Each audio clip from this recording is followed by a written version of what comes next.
I'm Yana Gilbuena, and I'm a nomadic Filipino chef. I've been cooking since I was maybe 5 or 6 years old back in the Philippines, but cooking professionally, I would say 2012, and it was more of like a creative outlet to my creative outlet. I discovered the world of underground pop-up dinners, and I just fell in love with it. And the more that I went to it, I figured that there was no cultural component in any of them.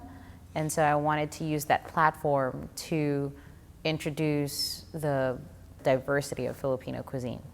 I had a real job, quote unquote, and then they laid me off, and I was talking to one of my friends who happened to be kind of like a mentor, and then I told him, I was like, so I don't want to work for a year. And then he was like, well, there's 52 weeks and there's 50 states, so go figure it out. And I was like, that sounds doable. Yeah, it's just 50. And that's how the whole journey started. And I didn't really think that I would continue after that first year. But after doing what I did, I just didn't want to go back to like clocking in and clocking out, you know? So there was always a lot of question, like, what is Filipino food? Because people always were like, well, I'm familiar with Thai, I'm familiar with Chinese, you know, I'm familiar with Japanese, but what is Filipino food? The quickest and I would say easiest way to like describe Filipino food is that it's the mutt of Asia. We are a combination of not just almost all the Asian cuisines, but also there's a lot of influence from the colonizers. And not only that, prior to the colonizers, we were all already trading. So there's an Arab influence, an Indian influence, Chinese, Malay, you name it. And then later on, America came in. And so all of those pretty much shaped the cuisine that we now know as Filipino food. I was kind of sick and tired of people always wanting to elevate the cuisine, wanting to Frenchify it, wanting to plate it nicely, very minimalist, very modern. And I really felt that I wanted to embrace our culture and be very unapologetic about it.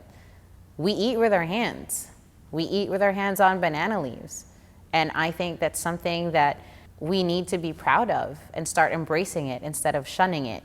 And I wanted people to be okay with that. And I think it was time for us to really be proud of our heritage and be like, no, this is how we eat. And if we eat with our hands, you're gonna eat with your hands too, because this is our cuisine. In my travels, I learned so much. I had my misconceptions about America too, you know, like a lot of my friends were very concerned that I was going to Middle America, and they were like, oh my God, what are you gonna do when you get there? And I'm just like, you know, people are people. You're still gonna connect with them to a certain level. What I love about being nomadic is the surprise of like who you're going to meet, the places that you're going to see, and the experience that you're going to get. What I learned a lot was that it's okay to be who you are and be very unapologetic for your identity, your heritage, and people are just going to be innately curious anyway, and you shouldn't be afraid to share what you know and what your gifts are.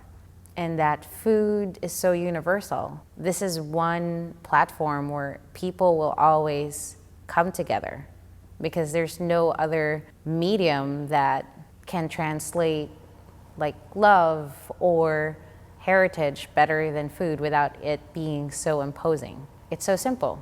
You eat, you feel it, and there you go. Suddenly you're in love with something, and then you want to know more about it.